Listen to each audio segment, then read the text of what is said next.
We are born free, and we will die free. The time in between, though, that's complicated. In that time, governments, institutions, and our egos will limit our ability to find true freedom in this life. These are real stories of real people overcoming the odds, persevering in justice, and unlocking their potential. Welcome to Finding Freedom. Here's your host, John Oderman.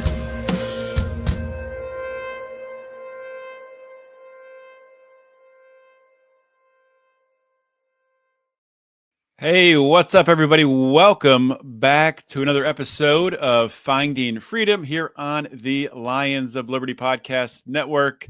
Have a great guest lined up for you guys today. As I talked about in my first episode of 2025 and my goal-setting episode, I did say that we're still going to talk politics on this show. Just maybe not as much as in the past, but I think it's important, crucially important, to stay tied in to these vital topics that impact all of us. And today we're going to be talking about focusing mostly on the conflict in Israel.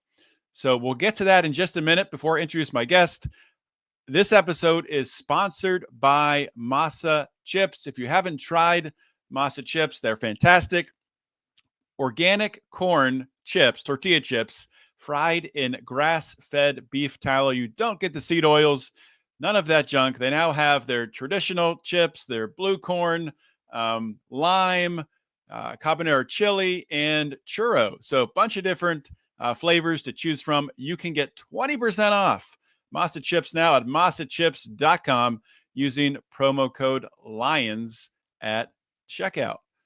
All right, let's get into the show today. And I'll bring my guest, Victoria Coates.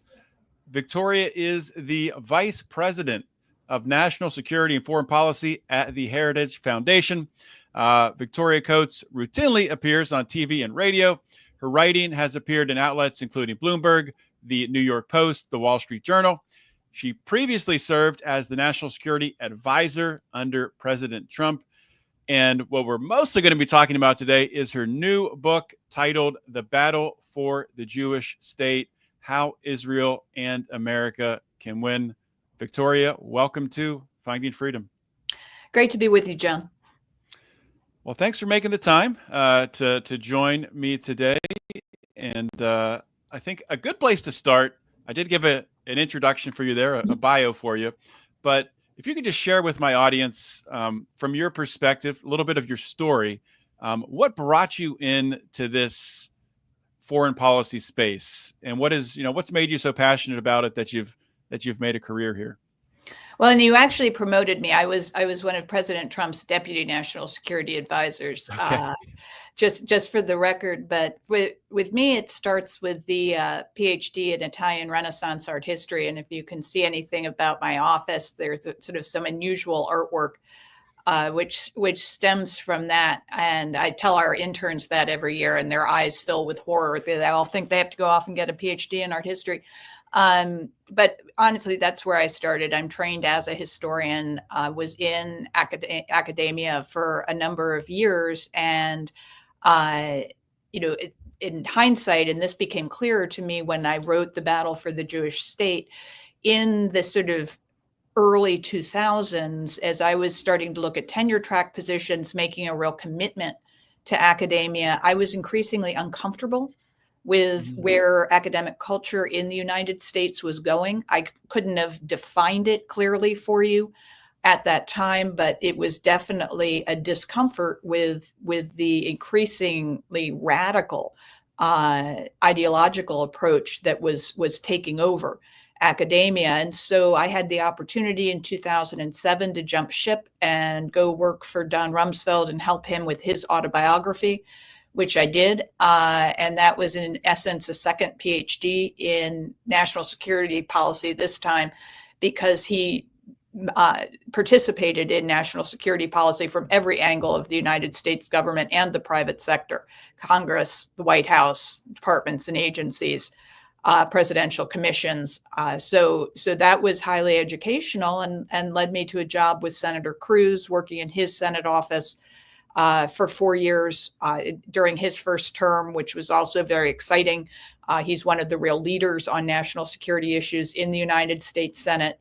And that led then to the National Security Council for President Trump, but then also in the last year of the first term, a position at the Department of Energy, which again was hugely educational given what a focus it was in the first term and what a focus it's going to be in the second term. Okay. So from that experience, and you talked about your background in history, and this book, I mean, it does, aside from getting into policy and talking about a path forward, it does do a great job, I think, of documenting the history, a lot of stuff that I wasn't aware of. So that was a nice read, and that I think it was the second chapter. But can you get into and share why you decided to write this book? No, that was very much my intent. I love hearing that was your experience reading it, because I thought about the book really the way you'd organize an entry level survey class, for a college audience. You have, essentially 3 months that you have your students.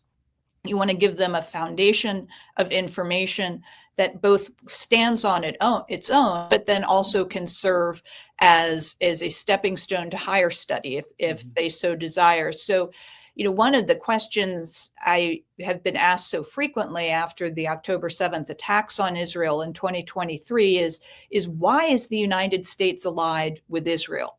And some of our foreign policy elites are very dismissive of the American people when they have the gall to even ask such a question. But I think it's a very valid question because, Israel, has been on a really dynamic trajectory over the 76 years of its existence. And what we would have done with Israel 50 years ago is very different from now. So I thought it would be helpful kind of to lay out how successive American, why modern Israel exists. And certainly it is the very strong component that it is a reaction to the Holocaust, but it's not just that. Modern Zionism had existed since the 19th century when pioneers like Theodor Herzl realized that something very dangerous was brewing on the European continent for Jews and was looking for options. And that was when the concept of a modern nation of Israel in the Holy Land took shape. That obviously is created in 1948. And then that chapter 2 looks at how successive American presidents have dealt with Israel, how the relationship has evolved. Mm-hmm. There's a huge component about Ronald Reagan in there, who does not get credit as being, I think, one of the formative presidents who lays out the parameters, particularly of our security relationship. But also the first free trade agreement the United States signs is with Israel under President Reagan. And then moving up to, to sort of the 21st century, and now the extraordinarily productive relationship between Israel and the United States that really does contribute to our mutual security. And so that was the story I was trying to tell. So you bring up Ronald Reagan, and I can't remember if you talked about this in the book or not, but he has the famous quote talking about the irrationality of Middle Eastern politics, right? And one of the things that concerns me from a standpoint of this conflict in Israel is the impact on the United States and potentially blowback that could come from it. So looking at how the U.S. supports Israel, not saying we shouldn't support Israel, but how the actions in the Middle East could be perceived in a way. The CIA teaches about blowback. The CIA obviously referencing covert actions of the CIA and how they could cause blowback against the United States. But as we've learned throughout our history, our military's actions in faraway lands can come home to roost here. So I worry about how our relationship with Israel could end up with terrorist attacks in the homeland, for example. Is that something that you touch on in the book? Yes, and I think it is a extremely legitimate worry because it is already happening. And the reason the subtitle to the book is How Israel and America Can Win is because the war is here. And this is what Senator Cruz, who wrote the foreword to the book, addresses in that chunk of it. Is after September or October 7th, rather, the revelation happened immediately that the pro-Hamas people and the anti-Semites were here at home. They were on our college campuses. We've seen them on the streets of Washington, marching to Union Station, which is just down the road from Heritage, and dragging down those iconic flags. And those are American flags. Those aren't Israeli flags.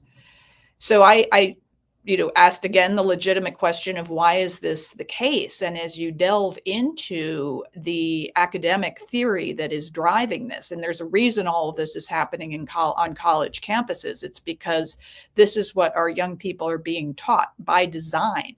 And the idea behind critical race theory is that the appropriation of lands by what they refer to as settler colonialists is inherently racist and immoral and imperial, regardless of the nature of the government that gets installed in said country.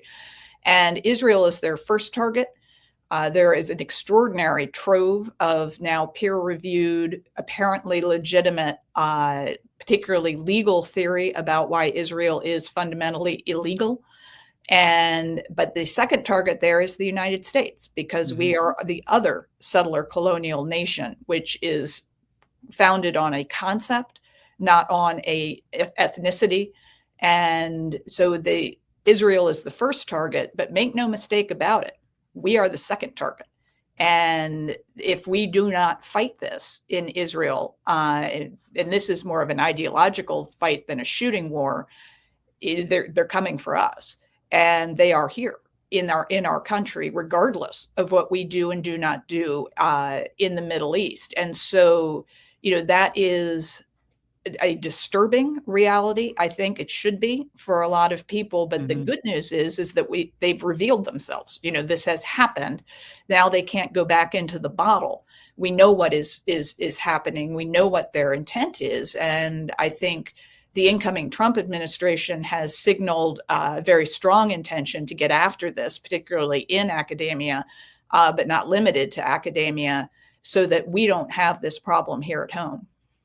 Yeah, I'm glad you bring up President Trump, because one thing that I know he's talked about it specifically with regards to the Russia-Ukraine conflict, when asked about directly during debates, saying that he wants the killing to end, right? He wants peace. So with regards to Israel and Palestine, how do you think that President Trump, and of course we do have a little bit of a track record with President Trump already being president for 4 years to look at, and you were involved with that, of course. But how do you think President Trump will differ in his handling of Israel in his next 4 years than what we've seen in these previous 4 with the Biden administration?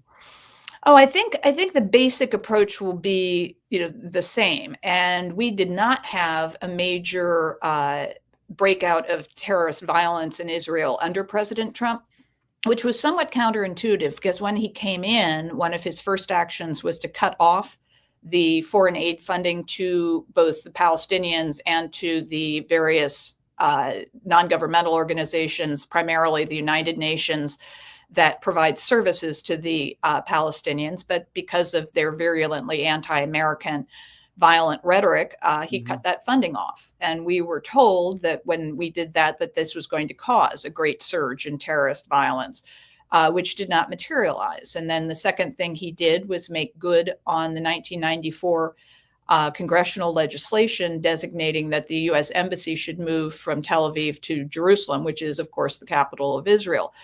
And once again, we were told this was going to cause a massive outbreak of terrorist violence, which did not materialize. And so, his resolutely pro-Israel policies actually wound up having the opposite effect, and it brought great clarity to the Middle East about where the United States stood.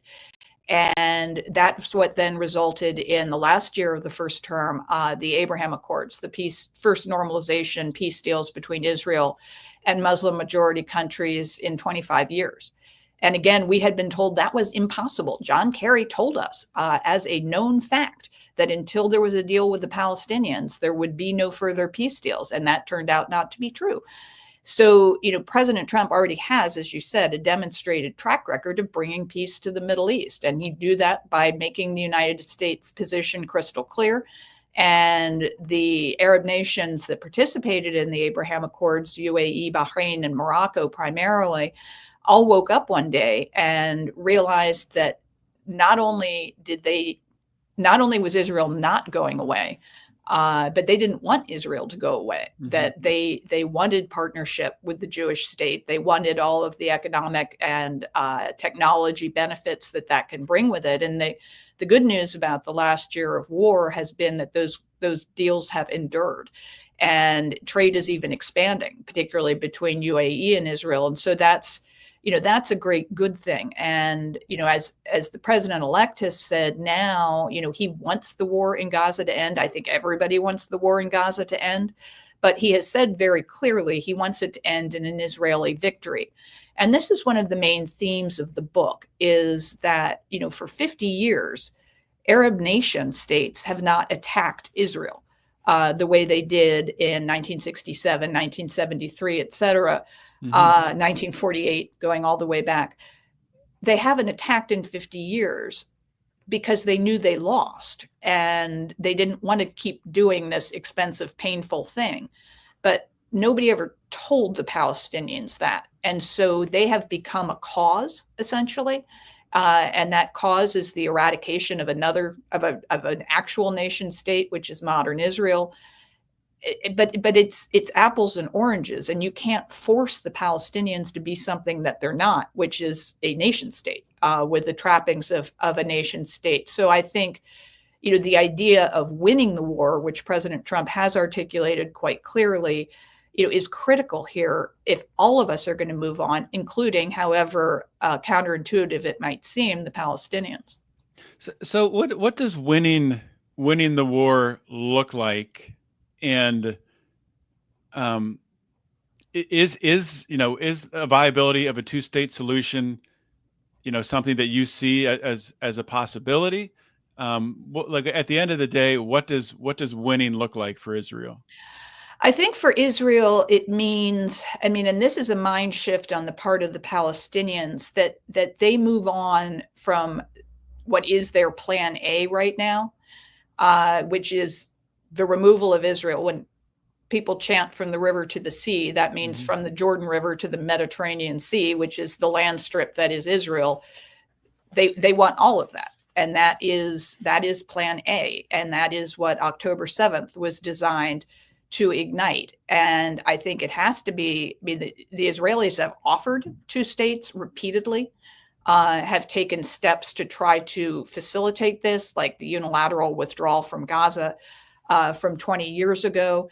The Palestinians have rejected all of those offers because they don't want a two-state solution. So I would say for that particular formula to become viable, it's going to have to be a mind shift on the part of the Palestinians and a recognition that Israel is not going away. I wouldn't say they've taken that leap to not wanting it to go away, but they have to recognize that it's not going away, that this is now a done deal. And until they get there, they're never going to negotiate in good faith about what an actual political resolution will look like. Yeah. So turning back to focus on October 7th, you referenced it a moment ago, and how, in the time before that, there was many years of Israel not being attacked, right, by Arab nations. So what are the conditions you think that that allowed it to happen? Does the Biden administration bear some responsibility, or what are your opinions on that? Well, I think there were a lot of factors that went into it, and there's a lot of blame to go around. First and foremost to Iran, which was the origin of all of the funding for this. And so what we found under the Trump administration and what was referred to as the maximum pressure campaign, the president's approach to Iran was that, he tried to get to a better deal. The Obama era nuclear deal was inherently flawed from the get-go. And I go into this in the book, so your listeners and viewers don't have to deal with it right now in detail, but there are structural reasons the JCPOA was never going to work. President Trump recognized that. He tried to get a better deal, particularly through our European allies. That simply was not possible. And that's one of the things about President Trump is he does want to get to deals. He is obviously a very talented deal maker. But if there's no deal to be had, he's not going to just keep negotiating for the sake of negotiating. So he turned to this maximum pressure campaign. The idea was to starve Iran of resources so it didn't have the money to invest in terrorist proxies and its nuclear program. And that was actually pretty successful. And by the end of 2020, we had them in a position where they were down to somewhere around $5 billion in accessible foreign currency reserves, which is not much for a country of that size in particular. And, they could have been forced into some very significant concessions at that point on their nuclear program. The Biden administration came in with a dramatically different approach. And again, the history of this is all in the book. They went back to the Obama era policy that resulted in the nuclear deal and tried to get back into it. And that involved their stopping enforcing the very crippling sanctions that President Trump had put on Iran. So the sanctions are still there, but they just stopped enforcing them, leading to, I think that sort of tells the whole story.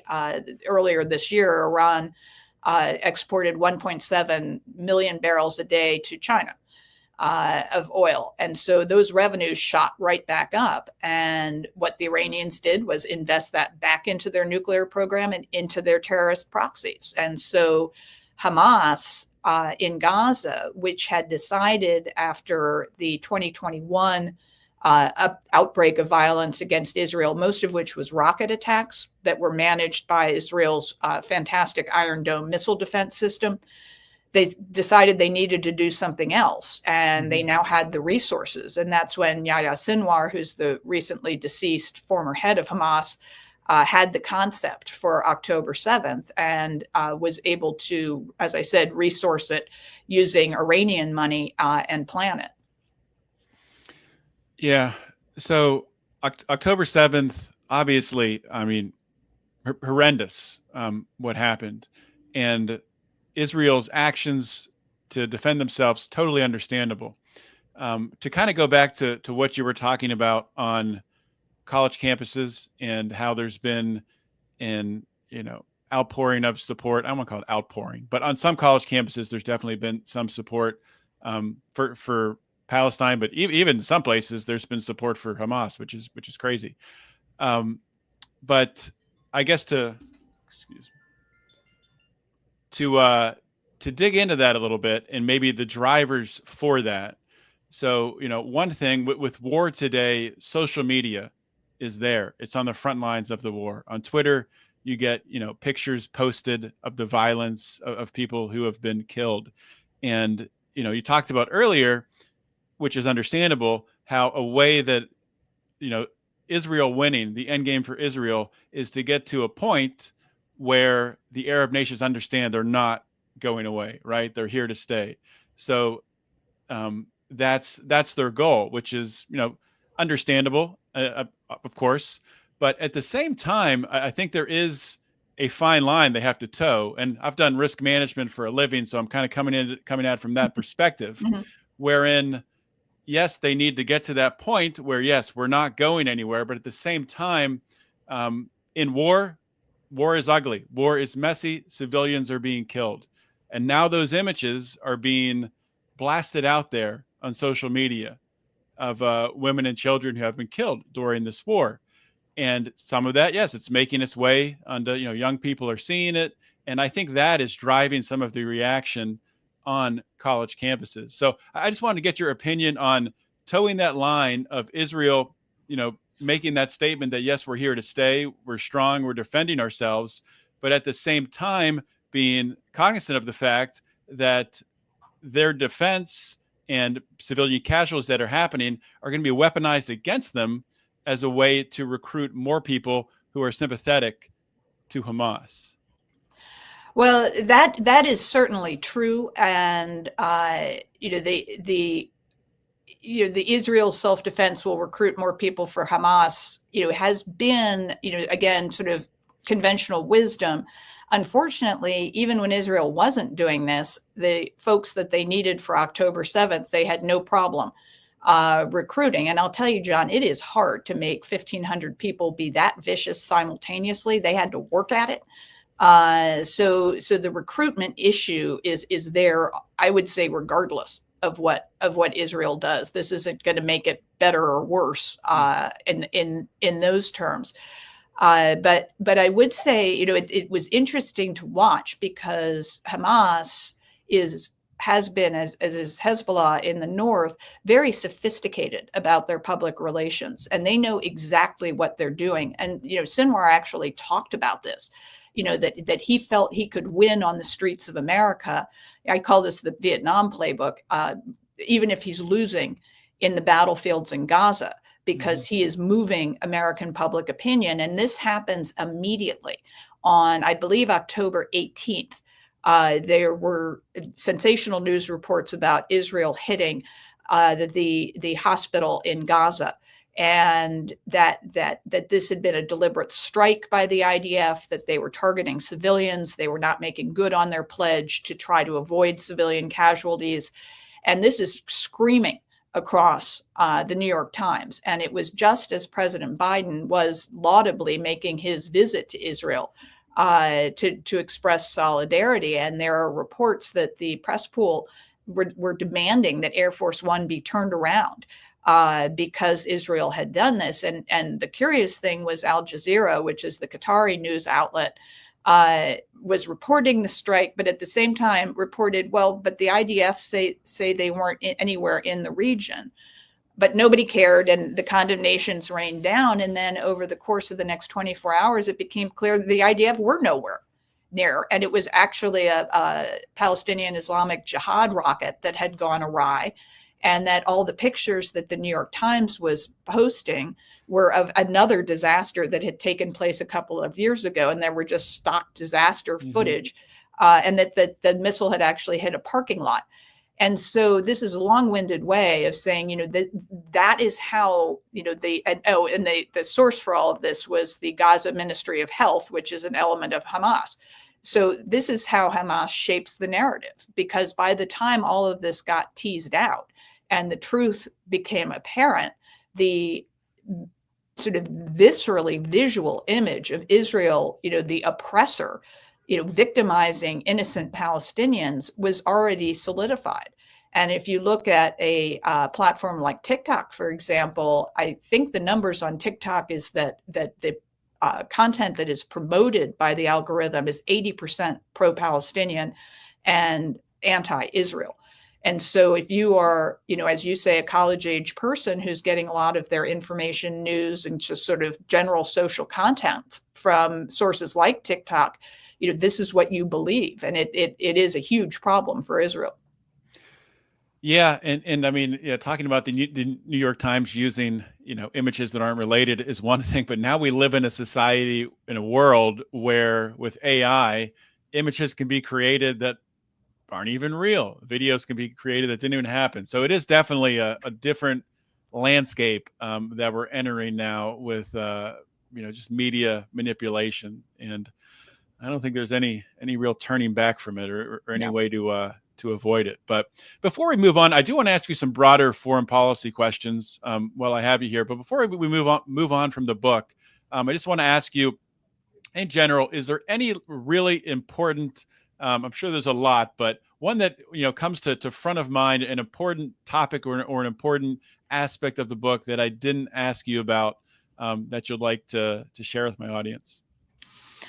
I think I'd probably say, that the value of the relationship with Israel is in the national security interests of the United States. And that's really the last chapter of the book, John, when you go into kind of next steps, because one of the things the Trump administration initiated that's not well understood was moving Israel from what we refer to as the European Command, EUCOM, to the Central Command, CENTCOM. Which means their relationship with the Department of Defense goes through CENTCOM, which is where all the Arab nations are as well, who are our partners and allies. And for decades, that again, conventional wisdom had been Israel has to be kept separate because the Arabs just want to deal directly with the Pentagon and don't want that Israeli contagion. But after the Abraham Accords, it became clear that that was no longer the case. So Israel is now effectively our point of power projection into the Middle East. And you're seeing this, it happened some in the first Trump term. I think you'll see it more in the second Trump term, that Israel's increasing capabilities integrated with our other Arab partners and allies, will prevent the United States from the very kind of entanglements you defined, that we can provide leadership and coordination, but Israel can do a lot of that work because of the investment of U.S. taxpayers. And that, however, paradoxically, can keep us out of the Middle East at last. And that's the kind of, I think, creative thinking that President Trump really championed. And then the final thing would be on the energy front, that the Middle East does command American attention because of its energy resources, which are vital to global energy markets. But that is now offset by what the United States can do in the energy realm, what we have already done and what is possible in the second Trump term. And the United States is now one of the big three producers, along with Russia and Saudi Arabia. And it's not a status we're used to. The Biden administration really rejected that. They didn't like the idea of being a fossil fuel energy superpower. They defined us as a energy vulnerable consuming nation. That I think is absolutely backwards. And, part of our engaging constructively with the Middle East is our saying, yes, we no longer need your resources. We're not coming to you hat in hand asking for more barrels per day.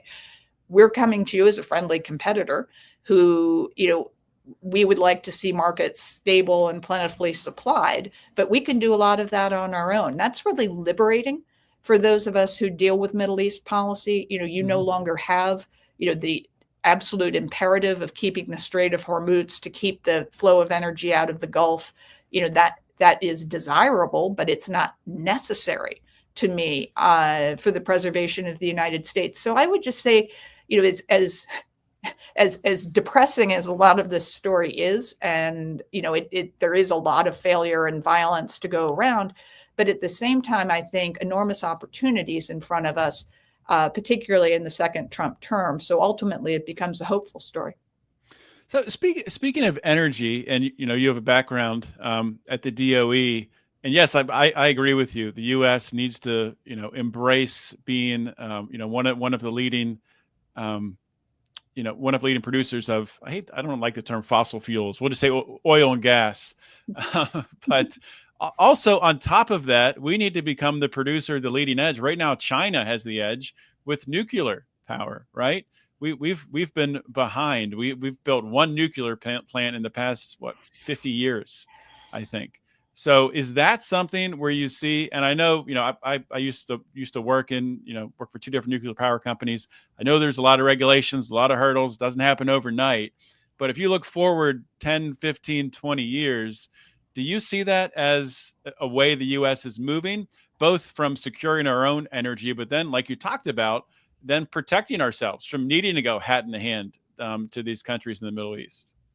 I think it absolutely has to be. And the incoming secretary, I guess, what would you call him? The Secretary Designate of Energy, Chris Wright, comes from a nuclear background. He's been running a natural gas company out of Denver, but before that was a very serious nuclear guy. And so I think is the perfect person to lead the department, and I know is deeply interested in promoting U.S. nuclear, both technology and then our infrastructure in it. And one interesting thing that's happened in recent months is I'm from Lancaster, Pennsylvania, which, as you may know, is 20 miles away from 3 Mile Island, Mm-hmm. and which was one of our great nuclear energy plants that had a meltdown in the 1970s and has been dormant ever since.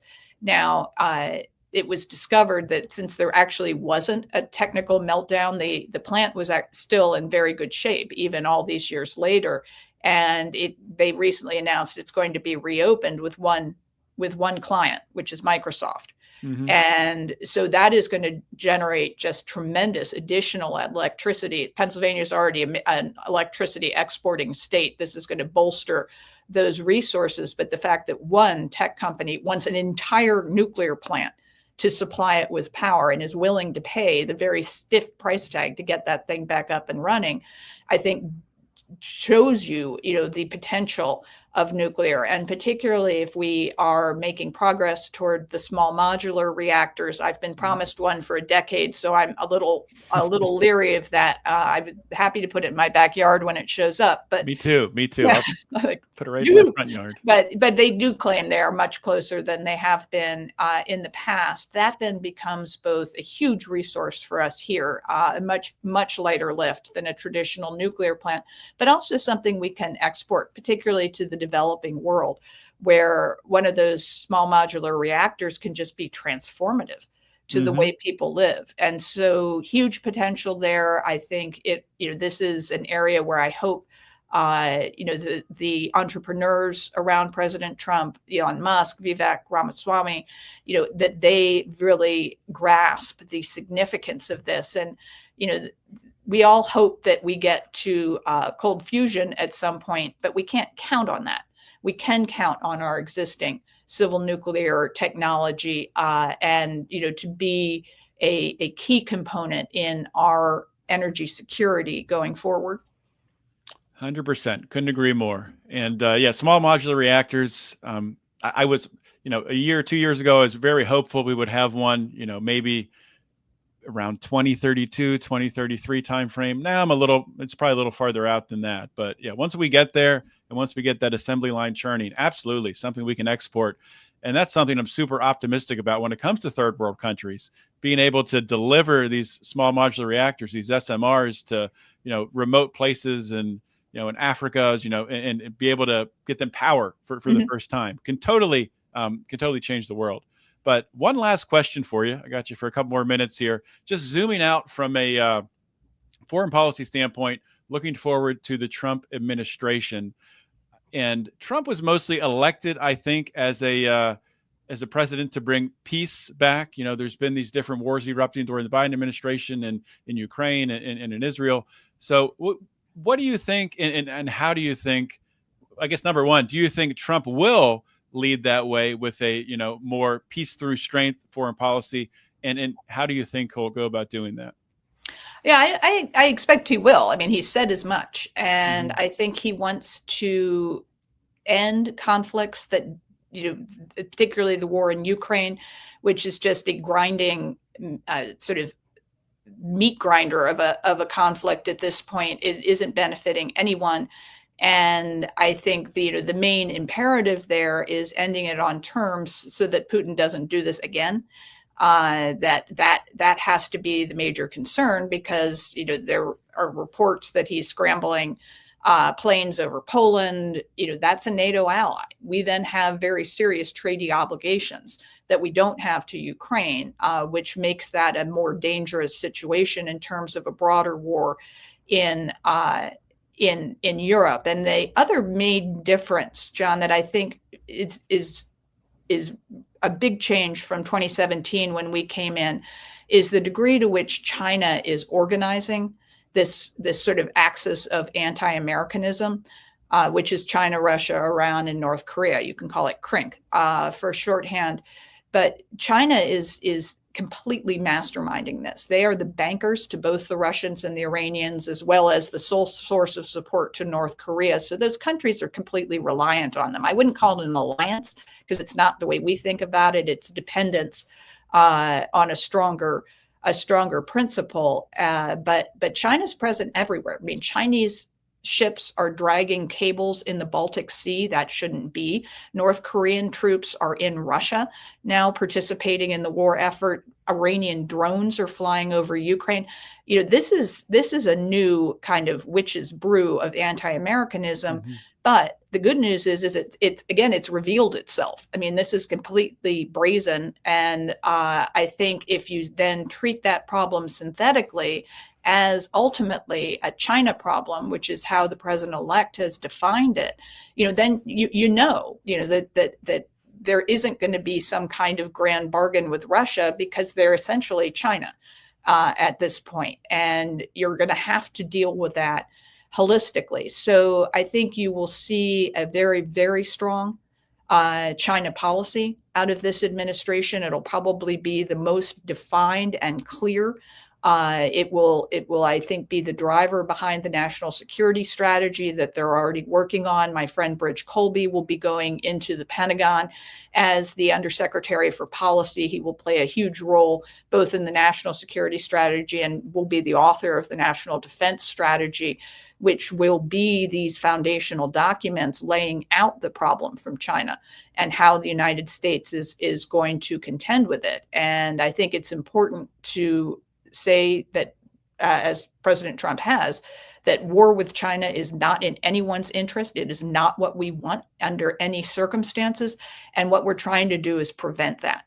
And by having a very strong United States, that's why we have to get our fiscal house in order. It's why our deficit spending in particular, but also the debt itself, are national security threats to us. That's why it's so important what the Congress has in front of it this year, in particular, to curb that spending, has to be done from a national security standpoint, because that is the only way we're going to be strong enough to stand up to China. So I think that is probably going to be the main focus, as it should be. But he's also going to be, I think, extremely focused on making sure we're safe here at home. And all of what has come with the open border policies of the Biden administration, that the domestic threats that creates for us. I was thinking about it. We haven't seen anything like that essentially since 1812, or the Civil War, obviously, but not an external threat like that. And so this is a huge problem we have to get after. And China is exploiting it. So I think different challenges from what we had in the first term, but I'm very encouraged by both the team the president-elect has put in place and by their stated policy intentions. Absolutely. Well, Victoria, thanks for being so gracious with your time and coming on Finding Freedom to talk with my audience today. If you could just share where people can find the book and anything else that you'd like to plug. Well, thank you, John. I really appreciate it. I mean, you've got a great audience, and I, as I said, appreciate the opportunity to get some of these ideas in front of them. Anybody who would like to follow my musings on X at Victoria Coates. I'm also on Truth Social. Same thing. The little too much maybe Philadelphia sports, but if you can tolerate that, there's a lot of other things as well, and also at heritage.org. All right, Victoria, thanks for coming on the show. My pleasure. Thank you. Bye. All right, that is a wrap for today's episode of Finding Freedom here on the Lions of Liberty Network. Thank you for tuning in. Hopefully you learned something today. You can go check out and buy Victoria's book, The Battle for the Jewish State, on Amazon. I'll have links to that on the show notes page as well. With that being said, I'll be back next week with another episode. But in the meantime, always remember to keep your head up and the fires of liberty burning.